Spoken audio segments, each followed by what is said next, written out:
Hey guys, Ethan Sanharich here from Ethan Co Go, and today I went to go see Thor Love and Thunder, the new Marvel movie. So I've been seeing the trailers for this movie and it's looked really epic. I've been excited for this movie ever since they announced the Thor 4. I love the first Thor, I think it's underrated. The second Thor is I didn't really care for Ragnarok. Thought it was funny, but a little too funny and not too serious. So when they announced the Thor 4 and they announced that Jane Foster was coming back, I was there. I was pumped. And then I saw the reviews come out and I was a little skeptical, especially with all the criticism towards gore. So it kind of lowered my expectations for this film a little bit.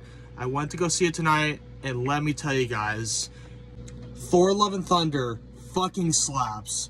I adore this movie. This movie was so funny, so emotional, and I gotta tell you guys, the criticism towards gore is like, movie is funny, it's emotional, the storytelling is on point, the characters, old and new, are all fantastic, their arcs are brilliant and very relatable.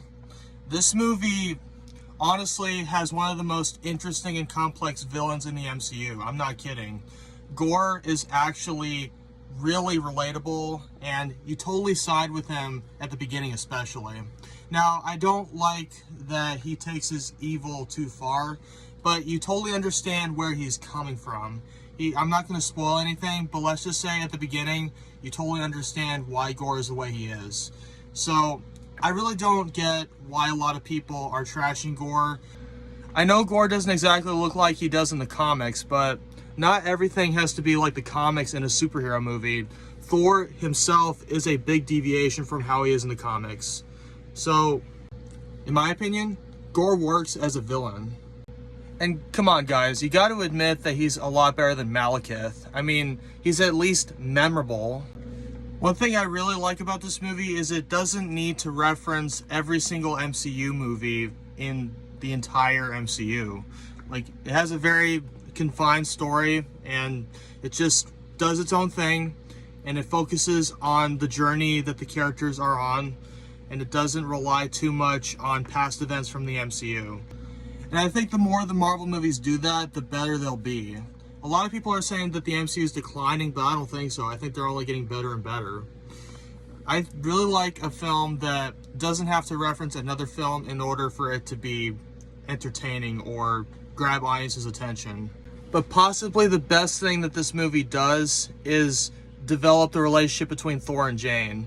Like, one of the things that I really did not like about Thor Ragnarok is they basically took all of the development of Thor and Jane's relationship and tossed it out the window in favor of another potential love interest. I like Valkyrie, she's really good. She's a very well-rounded character, but I really just wanted the relationship between Thor and Jane to stick, because Jane was a big part of Thor's development in the first movie, and for them to just completely throw all that away, it just didn't feel right, because it was a big part of the MCU if you really think about it. Because if Thor never met Jane, then he never would have stopped being arrogant and become worthy of Mjolnir. So I gotta say, Marvel, you did a fantastic job of developing the relationship of Thor and Jane in this movie.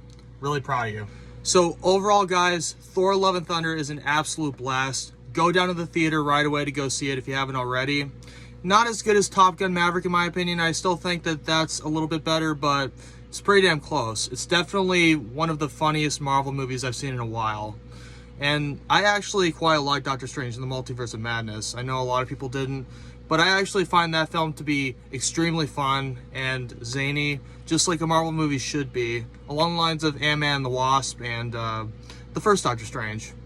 So anyways guys, I will see you on the next episode.